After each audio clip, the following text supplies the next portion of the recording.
Hello दोस्तों, आप सभी का स्वागत है एडुटेरिया में।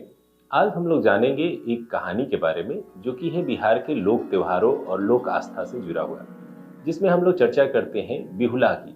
बिहुला महोत्सव जो कि भागलपुर क्षेत्र का एक बहुत ही महत्वपूर्ण महोत्सव है। साथ ही साथ वहाँ की प्रचलित एक लोक कला जिसे मंजूषा चित्रकला के नाम से जाना जाता है। इसके पीछे की कहानी न केवल रोचक है बल्कि छात्र और एग्जाम की दृष्टि से भी महत्वपूर्ण रही है। इस कहानी की शुरुआत होती है अंग प्रदेश की राजधानी चंपा से। चंपा क्षेत्र जो कि अंग की राजधानी थी, उसी क्षेत्र में एक चंदा साहूकार नाम के एक व्यक्ति रहते थे। वो एक धनी और धनवान व्यक्ति थे। उनके 7 पुत्र थे, उसमें से सबसे छोटा पुत्र था लखिंदर। कहा जाता है कि जो चंदा साहब थे, जो बेसिकली साहूकार थे, वो धार्मिक रूप से तो काफी उच्च थे, लेकिन वो मनसा देवी की पूजा नहीं करते थे। मनसा देवी जो भगवान शिव की पुत्री मानी जाती है और नागों की देवी मानी जाती है, तो उनकी पूजा वो नहीं करते थे। इसका नतीजा ये हुआ कि मनसा देवी क्रोधित हो जाती है और उन्हें यह श्राप देती है कि तुम्हारे पुत्र लखिंदर की जो मृत्यु है वो किसी सांप के काटने से हो जाएगी। परिणाम ये निकला कि लखिंदर का विवाह बिहुला नामक स्त्री से हुआ, एक पवित्र पतिव्रता स्त्री से हुआ। इस स्त्री से विवाह के पश्चात पहले ही रात को लखिंदर को सर्पदंश हो जाता है, यानी सांप काट लेता है और लखिंदर की मृत्यु हो जाती है।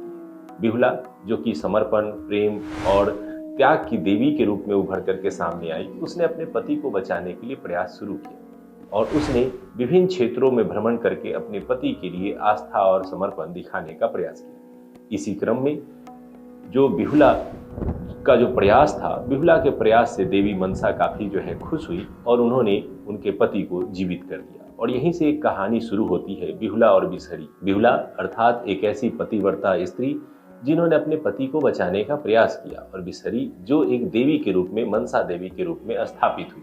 और इस तरह से बिहार के भागलपुर के क्षेत्र में बिहुला बिसहरी के रूप में लोक त्योहारों, लोक चित्रकला का विकास शुरू हो गया। वहां पर प्रचलित त्योहार के रूप में प्रतिवर्ष अगस्त के माह में एक त्योहार या महोत्सव आयोजित किया जाता है, जिसको बिहुला महोत्सव के नाम से जाना जाता है। और दूसरी ओर वहीं पे मंजूषा चित्रकला का विकास हुआ, जिसमें बिहुला बिसहरी के चित्रों को विशेष रूप से प्रदर्शित किया जाता है, अर्थात नाग, नागिन और उसके उपासकों के चित्रों के माध्यम से कला संस्कृति को दिखाने का प्रयास किया जाता है। मुख्य रूप से इस कला की विशेषता ये रहती है कि इसमें 3 ही रंगों का प्रयोग किया जाता है, लाल, हरा, पीला, और गाढ़े बॉर्डर इन चित्रों की प्रमुख विशेषता रहती है। यदि हम लोग देखें तो भागलपुर की यह कला शैली आज आधुनिक समय में भी काफी प्रचलित है। न केवल ये लोक आस्था और सामान्य जनजीवन के कला संस्कृति को प्रदर्शित करती है, बल्कि इसके पीछे छात्र और जो एग्जाम है उसकी भी विशेष रुचि रहती है। यही कारण है कि 17वीं बीपीएससी की परीक्षा में बिहुला त्योहार को विशेष रूप से प्रश्न के रूप में पूछा गया था। इसके अलावा यदि मुख्य परीक्षा की बात करें तो बिहार प्रशासनिक सेवा के अंतर्गत होने वाले मुख्य परीक्षाओं में मंजूषा चित्रकला को प्रश्न बना करके पूछा जाता है। तो ये जो लोक आस्था का त्योहार है, यह बिहार के कई क्षेत्रों को प्रेरित करता है। और इन्हीं त्योहारों से जुड़ा हुआ हमारा कुछ और भी चित्रकला संस्कृति बिहार में प्रचलित रही है, जिसमें अगर आप देखेंगे तो मधुबनी चित्रकला, जिसमें आप देखेंगे तो टिकुली चित्रकला, ये कुछ ऐसे चित्रकला शैली है जो बिहार के अन्य क्षेत्रों में विकसित हुई। बात करते हैं इसी संदर्भ में देवी मनसा की, तो देवी मनसा को शिव की पुत्री मानी जाती है और इन्हें मनोकामना देवी के रूप में भी जाना जाता है। ये भारत के सभी लोगों की मनोकामनाओं को पूर्ण करने वाली देवी मानी जाती है। और इनका सबसे प्रमुख मंदिर वो हरिद्वार में पहाड़ी पर स्थित है, जिसे मनसा देवी या मनोकामना मंदिर के नाम से भी जाना जाता है।